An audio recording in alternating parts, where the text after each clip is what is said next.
इमरान खान साहब के पास मौजूद हैं। आपके बारे में ज़ाहिर बात है पाकिस्तान का मीडिया ऊपर से नीचे तोड़ के बताता है। अब मैं चाहता हूं कि आप उसको ज़रा सा एक्सप्लेन कर दें कि आपने वो पूरा मैंने सुना है जिसमें आपने कहा कि मुझे फ़लाँ ने कहा असेंबली तोड़ दो, फ़लाँ ने कहा, उसमें आखिर में आपने जो टीप का बंद बोला कि बाजवा ने भी कहा कि असेंबलियाँ तोड़ दो।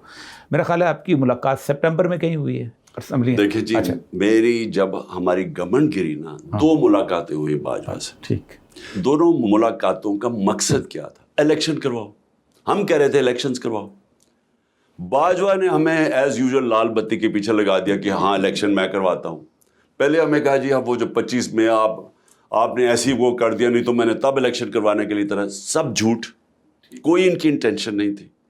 तब से इन्होंने फैसला कर लिया। मुलाकात आपकी एक हुई प्रेसिडेंट हाउस में, दोनों में हुई। प्रेसिडेंट में हूँ। एक सितंबर से पहले होगी थी, जब बाद में भी हुई इसके बाद अगस्त सितंबर, बस इन दो मेरी मुलाकात। मैं उससे सिर्फ एक ही चीज़ कह रहा था कि पाकिस्तान दलदल में फंस रहा है, हम नीचे जा रहे हैं, इकॉनमी डूब रही है, किसी को कोई कॉन्फिडेंस नहीं है, पॉलिटिकल अनसर्टेनिटी है, इसका तरीका इलेक्शंस है। मैं मुल्क का सोच के इसको कह रहा था।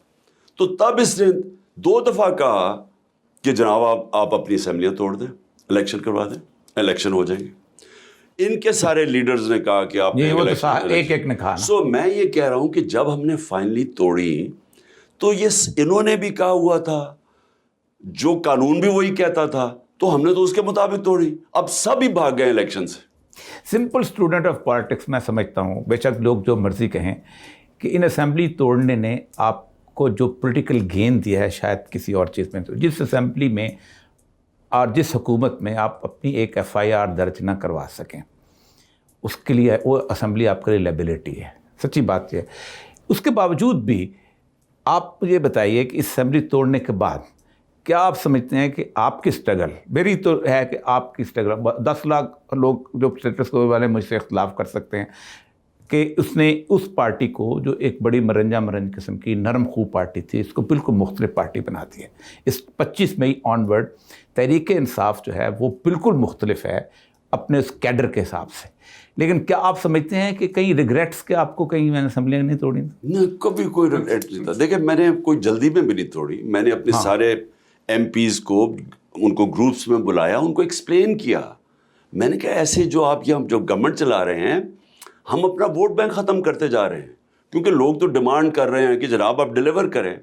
मैंने डोर टू डोर कैंपेन लोगों की जब करवाई कि पता चलवा लोगों को, तो सारे लोग हमें ब्लेम कर रहे थे महंगाई के लिए कि देखिए जी महंगाई बहुत ज़्यादा है। अब हमारा क्या लेना तेरा महंगाई से, क्योंकि वो तो सारे जो इनकी पॉलिसीज़ थी।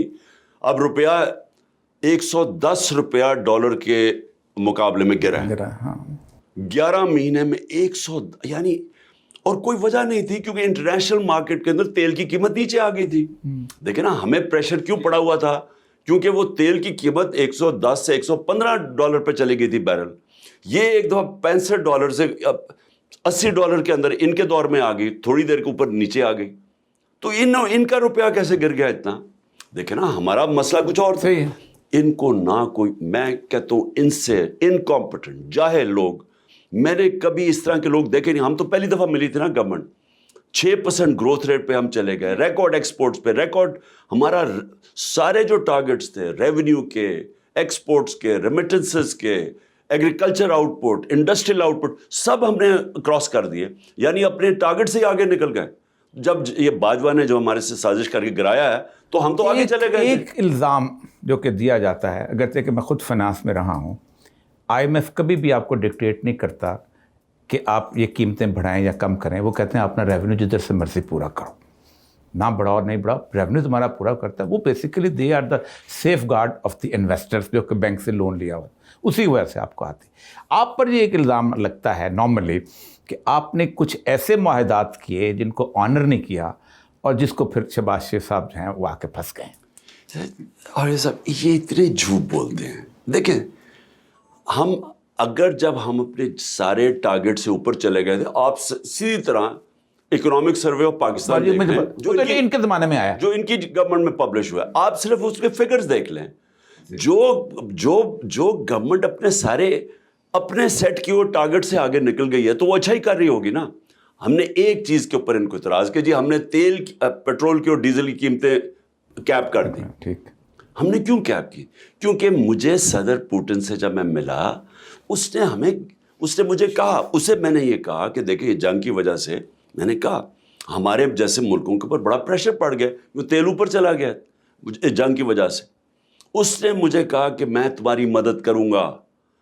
اپنے پیٹرولیم منسٹر کو اس نے بھیجا شام, اس کے بعد جب میں میٹنگ کے بعد گیا سیدھا اس نے بھیجا حماد اظہر سے اس کی میٹنگ ہوئی, ہم نے ان سے بات کر لی. جس طرح ہندوستان 40% ڈسکاؤنٹ پہ تیل لے رہا ہے روس سے, ہم ان سے بات کر کے آ گئے. یہاں آئے تو آتے ساتھ ہی ووٹ آف نو کانفیڈنس ہو گئی, ساری چیزیں فریز ہو گئی. اس کے بعد جناب باجوہ صاحب نے جا کے وہاں روس کو کنڈیم کر دیا.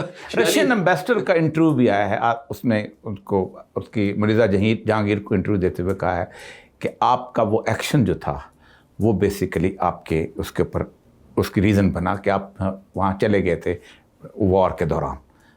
تو یہ رشین امبیسڈر نے مرزا جہانگیر نہیں, یہ تو مائنڈ کیا امریکہ نے, ساری دنیا نے. اب مجھے کیا پتا تھا کہ میں نے وہاں پہنچ رہا تو وہاں لڑائی. میں نے صبح جانے سے پہلے باجوہ کو کال کی.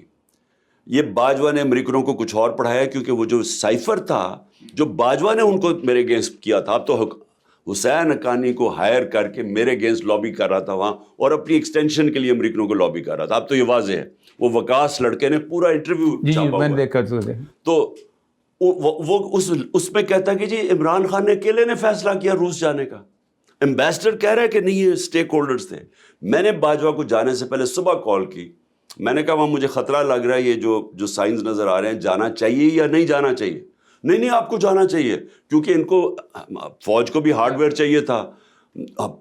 سارا میرے پاس فورن آفس بڑی دیر کا مجھے لگا ہوا تھا کہ آپ کی پوٹن سے ایک اچھی میٹنگ ہوئی تھی ایک کانفرنس میں, تو آپ کو ضرور جانا چاہیے.